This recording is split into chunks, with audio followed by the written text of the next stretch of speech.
paz do Senhor a todos. Estamos retornando para darmos continuidade à leitura da Bíblia em ordem cronológica. E hoje, no 281º dia, lendo esta linda história que Deus escreveu para nós, trago para a leitura os capítulos 3, 4 e 5 do livro do profeta João. A inspiração do dia. Primeiro sermão, o novo nascimento e a nova vida. O segundo sermão, a água da vida. O terceiro sermão, a filiação divina de Cristo. No capítulo 3, destaca o versículo 5, nascer da água. Jesus certamente se referia à obra purificadora do Espírito Santo no novo nascimento. Paulo fala da lavagem, da regeneração e da renovação do Espírito, em Tito, capítulo 3, versículo 5. No versículo 8, destaco o vento do Espírito. Assim como o vento, embora invisível, é identificado por sua atividade e pelo seu sonido, assim também o Espírito Santo é observado pela sua atividade sobre os nascidos de novo e pelo seu efeito sobre eles. No versículo 16 destaco: Deus amou o mundo de tal maneira. João 3, versículo 16, revela o coração e o propósito de Deus para a humanidade. Primeiro, o amor de Deus é suficientemente imenso para abranger todos os homens, isto é, o mundo. Segundo, Deus deu seu Filho como oferenda na cruz por nossos pecados. A expiação procede do coração amoroso de Deus. Não foi algo que ele foi obrigado a fazer.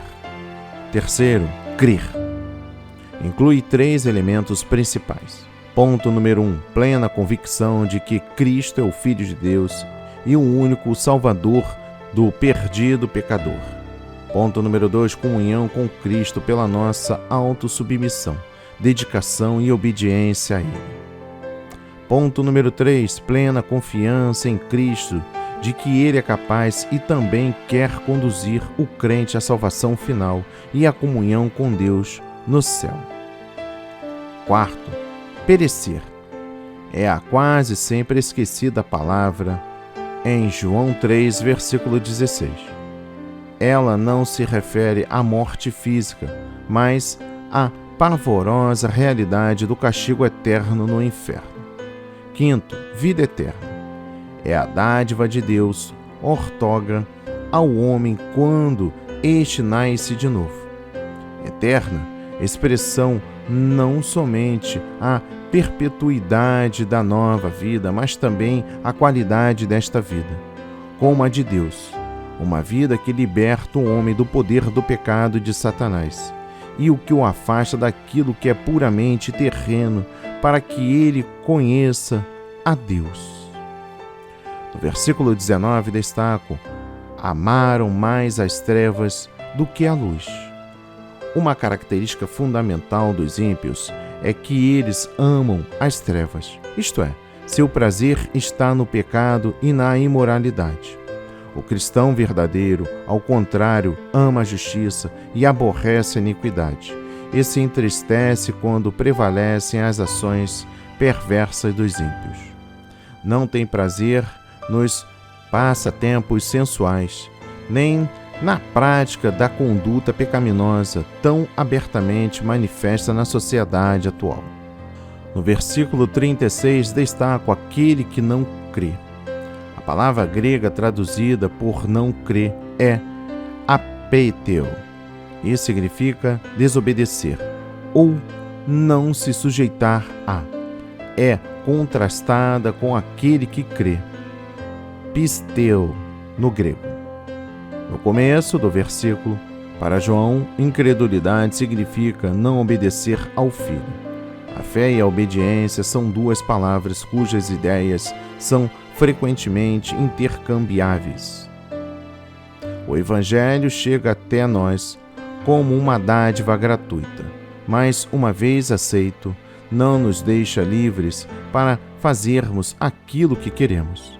Ele quer que entremos no caminho da salvação ordenado por Deus e que nos sujeitemos à justiça de Deus. No capítulo 4, destaco mulher de Samaria.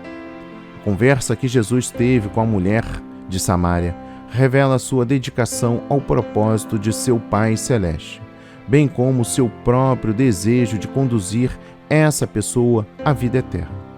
A paixão consumidora de Jesus era salvar os perdidos, alvo este que lhe era infinitamente mais importante que a comida e a bebida. Devemos seguir o exemplo de Jesus. Ao nosso redor há pessoas dispostas a ouvir a palavra de Deus. Devemos falar-lhes da sua necessidade espiritual e de Jesus, que pode satisfazer essa necessidade.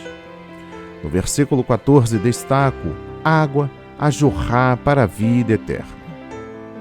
Em João, capítulo 4, versículo 14, a água dada por Cristo significa a vida espiritual.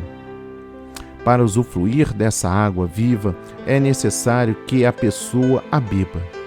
Esse beber não é um ato único e momentâneo, mas sim um beber progressivo ou repetido.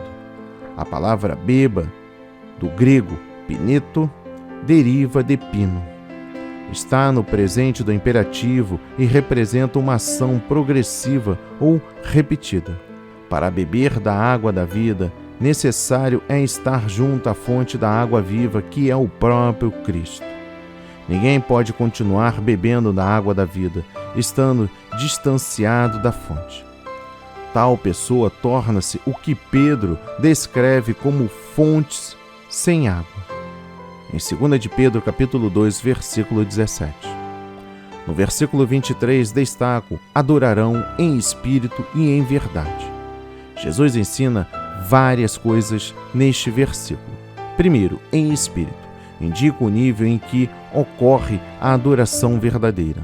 Devemos comparecer diante de Deus com total sinceridade e num espírito ou disposição de ânimo, dirigido pela vida e atividade do Espírito Santo.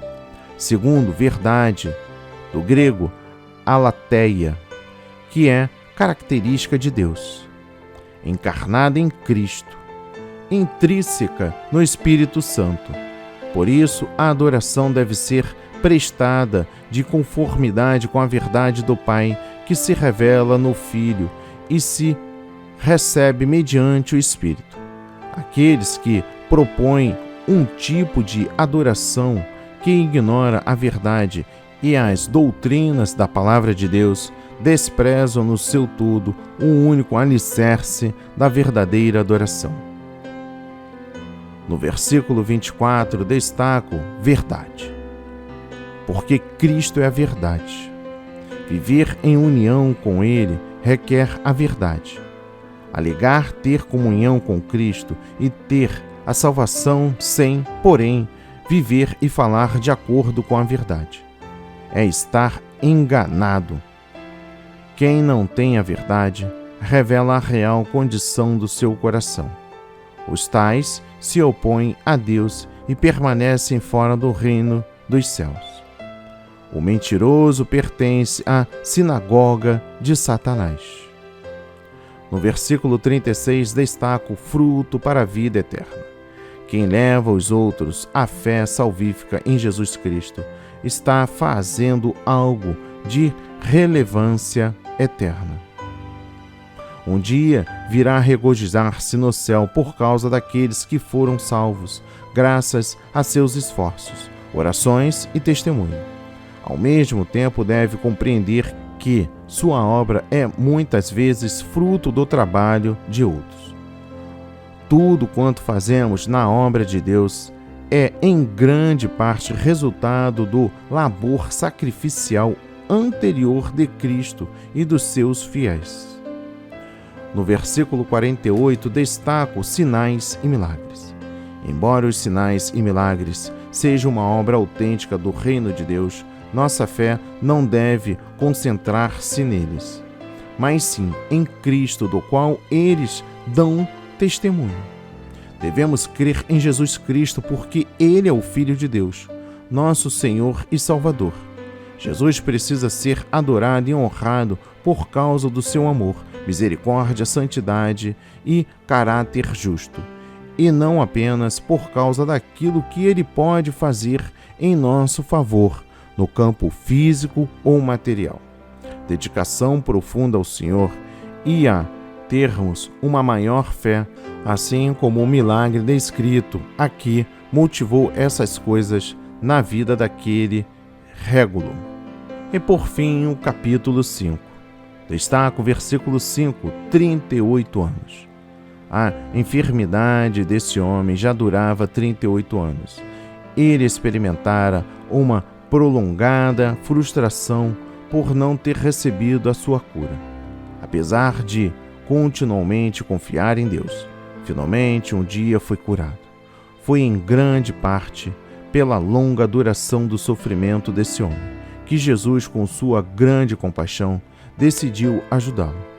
Nunca devemos perder a esperança de que o momento de Deus agir em nosso favor chegue. No versículo 9 destaco: aquele homem ficou são. Normalmente Jesus curava em resposta à fé das pessoas. No presente caso, porém, ele não exigiu nenhuma fé. O homem foi curado exclusivamente mediante a palavra de Jesus. Ainda hoje, pessoas podem ser curadas segundo o propósito de Deus, mesmo não demonstrando fé em Cristo. A Bíblia ensina que há 3 condições quanto à fé para a cura. Primeiro, a fé daquele que está sendo curado. Segundo, a fé de outras pessoas em prol do sofredor. E terceiro, a fé daquele que tem a unção para curar. No versículo 14 destaco: não peques mais. Jesus conclama a todos os que professam ter fé em seu nome e cessarem de viver pecando. Aqueles que forem verdadeiramente salvos não viverão na prática do pecado, embora não seja perfeito nem incapaz de evitar sempre o pecado. O crente genuíno chegará à sua vida a Cristo de tal maneira que, mediante o poder do Espírito Santo, o pecado já não será característica de sua vida. O que Jesus espera de quem nasceu de novo contrasta fortemente com os que enfatizam o crente. Continuará a pecar diariamente por pensamentos, palavras e obras. No versículo 16 destaco: perseguiram Jesus. A essa altura do seu evangelho, João começa a mostrar que, apesar dos milagres de Jesus, até mesmo por causa deles, os líderes religiosos se lhe opunham tenazmente. Dos versículos 18 a 24, destaco fazendo-se igual a Deus. Jesus faz várias declarações espantosas aqui. Primeiro, Deus é seu Pai de um modo único e exclusivo. Segundo, ele mantém unidade, comunhão e autoridade com Deus. Terceiro, ele tem o poder de dar a vida e de ressuscitar os mortos. Quarto, ele tem o direito de julgar a todos. Quinto, ele tem o direito às honras divinas. E sexto, ele tem poder de dar a vida eterna. No versículo 24, destaco: ouve, crê. Jesus descreve que tem a vida eterna e que não entrará em condenação com aquele que ouve e crê. Ouve do grego akouon ou akuo e crê do grego pisteuon, de pisteuo. São gerúndios que enfatizam ação contínua, isto é, quem está ouvindo e crendo. Portanto, o ouvir e o crer não são atos de um único momento, mas de ação continuada. Jesus afirma que a nossa atual possessão da vida eterna depende de uma fé viva no presente e não de uma decisão de fé feita em algum tempo passado. Ainda no versículo 24, destaco: não entrarás em condenação. Condenação é usada aqui no sentido de condenação à morte eterna. O crente não será condenado com o mundo. Aqui não se refere à futura prestação de contas do cristão, ao seu julgamento no tocante à sua fidelidade à graça de Deus que lhe foi concedida enquanto estava na terra. No versículo 26 destaco: deu ao Filho ter vida em si mesmo. A própria natureza de Cristo é a fonte de vida eterna, fonte esta inerente nele. Deus, no entanto, não concedeu ao crente a capacidade de ter a vida eterna em si mesmo. Temos vida somente à medida em que temos comunhão com Cristo, isto é, Cristo vivendo em nós, mediante uma fé viva. No versículo 29 destaco: os que fizeram bem. O julgamento ou condenação, segundo as Escrituras, é sempre a base das obras. Isso porque as obras da pessoa são uma manifestação da sua fé e da condição do seu íntimo. Isso significa que o crente será julgado para fins de galardão, não pela sua profissão de fé em Cristo, mas pela vida que viveu. Ainda no versículo 29 destaco a ressurreição da vida. O Novo Testamento não ensina que haverá uma única, geral e simultânea ressurreição para todos os mortos. Primeiro, o Novo Testamento fala da ressurreição de muitos santos, que ocorreu logo depois da ressurreição de Cristo. De uma ressurreição geral, que ocorrerá por ocasião do arrebatamento da Igreja por Cristo. De uma primeira ressurreição, e de uma ressurreição que ocorrerá 1000 anos depois da primeira ressurreição. Isto é, depois do reino milenar de Cristo na terra. Segundo, é possível que a primeira ressurreição inclua a ressurreição de todos os crentes antes do reino milenar de Cristo. Assim sendo, a ressurreição mencionada em Apocalipse capítulo 20, versículos 4 e 6, contemplaria a primeira ressurreição. No versículo 44, destaco: recebendo honra uns dos outros. Aqueles que pertencem à fé salvadora não serão motivados por elogio e admiração dos outros. Seu objetivo será agradar ao Pai Celeste. Quem se acostuma a receber honra dos outros, faz para si um ídolo e a si mesmo se exclui do reino de Deus. Quem busca o louvor dos outros mais do que o de Deus, nega o Evangelho de Cristo e impossibilita a obra de fé. E por fim o versículo 47. Se não credes nos seus escritos. Este trecho é importante porque revela o conceito de Cristo sobre o Antigo Testamento. Ele tinha plena certeza de que Moisés escrevera o Pentateuco. A lição de que os judeus necessitaram naqueles dias é a mesma que necessitamos hoje. Isto é, quem não crê na inspiração e na veracidade dos escritos do Antigo Testamento também não crerá, nem se submeterá à autoridade das palavras de Jesus e demais escritos do Novo Testamento, que dão testemunho dele. Que a palavra de hoje toque o seu coração, transforme a sua vida para a honra e a glória do Senhor. Leia a Bíblia diariamente, pois este é o verdadeiro canal em que se aprende, conhece a verdade e ouve a voz de Deus. Amém e graças a Deus.